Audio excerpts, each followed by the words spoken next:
Psalms number 66. Let's start from verse 11. Thou broughtest us into the net.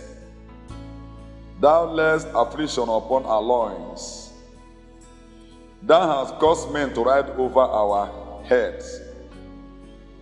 We went through fire and through water, but thou broughtest us into a wedding place.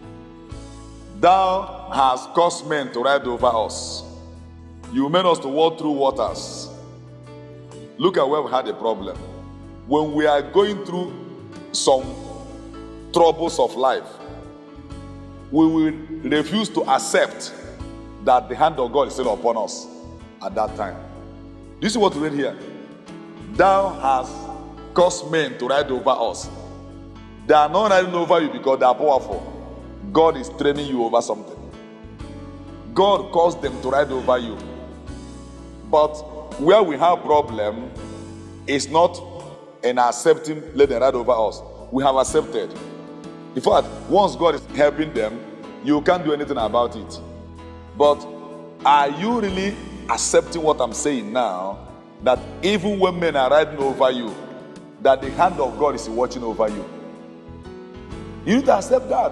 When you know and accept this and believe it full time, when men are riding over you, or when He has caused you to walk through water and galleys of life, you will always have confidence that after the rain, sun will surely shine. Have you checked why you are going through what you are going through? Or do you label anything that seems wrong in your eyes to be act of the devil? That's where you miss it. Are you following? Are you following? When you label any wrong thing happen around you to be act of the devil, you are missing voice of God. Many spend days in prayer room waiting for the voice of God, which is very wrong. It's for babies. God speaks every time. Speaks on your motorbike. Speaks as you are moving on the way. Many times I come here preaching to you some message, say, wow, it was powerful. I got that wisdom coming here. Not in the prayer room. When I pray, I talk to God. When I spend the time I'm able to spend in a place, I will go and wait for His voice anytime, any day, because I know He's always with me. Why must you force Him to speak when you are in a room? So you might wait for the room for 7 days, He didn't say anything. You go. On your way going, He will talk. You won't tell Him what to talk. You only allow Him to say it when He wants to say it.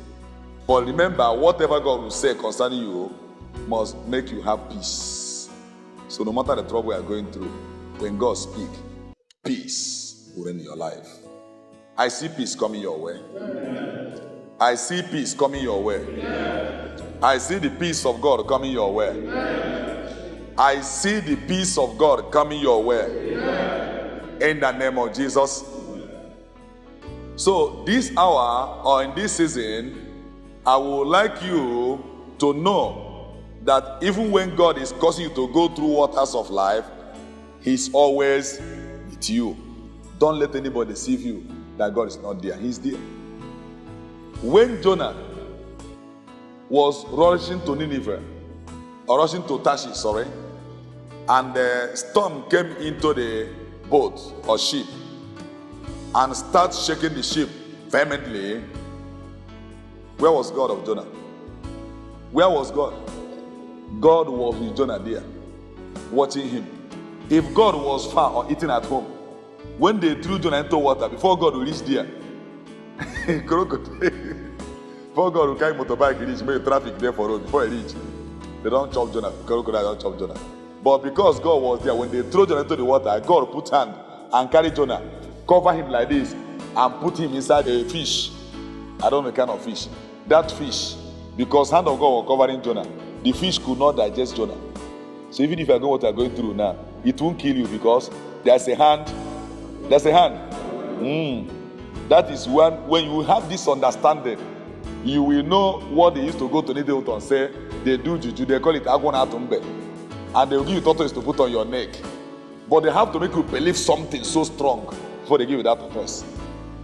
So when God is shielding you, and you are sure of this, you know you have gotten agwanatumbe already. So when they are hugging you, leave them. Because their tongue, it is impossible for the venom of serpent to penetrate tortoise shell. Impossible. Impossible.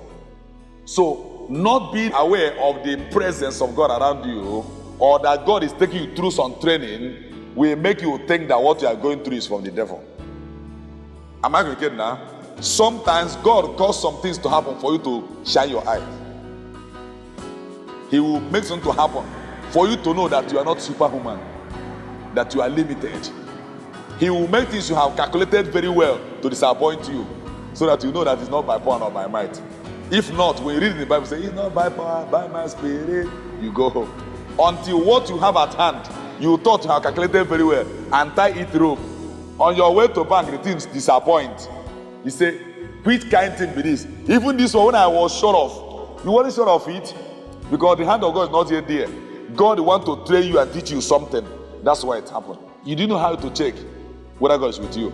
In the midst of that thing, you still have joy. You face 5 minutes, you get joy again. Because there's the umpire of God's hand upon you. It's the joy of the Spirit.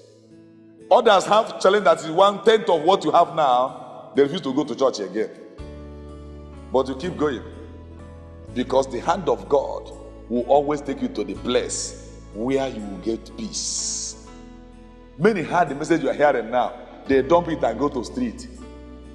And they're suffering, no? They are still there. They don't want it. You know why? God knows they're there. Because you can't tell me that God wants you here. He said, I will not be here. It's not possible. God said you must be here. No matter how stubborn you are, He will bring you here. John chapter 6 said, no one cometh to the Lord except is given to him by the Father. So if God brings you here and you are here, it means He is shielding you. So you already have the agwanatumbe otomopo. Because your shield is not just man-made. It is God's shield. He is making you to go through some challenges so that you will know that the battle is of the Lord's. I see that now. So when you know that, He will give you a little promotion. In fact, when you move too fast, God will slow your speed to teach you some things that will help you when you get to where He's taking you to. Because God does not delight in your destruction. He will make sure you learn everything you're supposed to know before you get to a certain level of life. Or else people will kill you there and make your wife widow if you have one. Or make your mother bury a young boy prematurely. So He will make sure if His love is upon your life to trim you. Some of you will say, wow, I'm a tool in the hand of God. Can I ask you a question now? If you go to a hunter's house, where they used to hunt with bow and arrow, if you go to a hunter's house where he's preparing his arrow, he will cut stick to make the arrow. After cutting the stick from the bush, what next does he do? What next will he do to make it an arrow? He will go and sharp cutlass or knife and bring the same arrow he wants to shoot animal with and begin to. Thank God we are not hearing language of trees. We should have gone to the stick the hunter is sharpened to tell him, but from what is coming out of the skin, we can see what he's feeling. That's why when you are sharpening it, it's coming water. Because it is the pain, just like they cut you, come up blood. You cut the wood is bringing out some water because it is paining. But because we don't hear the language, God who created and know their language, God knows what that stick is going through. And so it be. When you are a tool of the kingdom in the hand of God, when God wants to use to build empires for God, He will make sure He sharpen you. And that sharpening means glory be to God. We want to be arrow in the hand of God, but we don't want to be sharpened. No, you won't escape that. If I ask now to say, I'm arrow in the hand of God, nobody will say again because I've told you what it takes. But whether I like it or not, God has made you an arrow to shoot down kingdom of darkness. You know, when I talk about shooting down kingdom of darkness, you think about carrying olive oil and praying for people or going for family deliverance. No. When a church is building and your church is building and God made you someone who stand by the side and asking pastor, any other thing to buy, you are an arrow in the hand of God to prosper his kingdom. Am I saying something now? A man signed 360 million naira check last time to pay a church building bill that whole church couldn't pay. That man is an arrow in the hand of so when men are saying, let them be sure, let me see how they will finish it.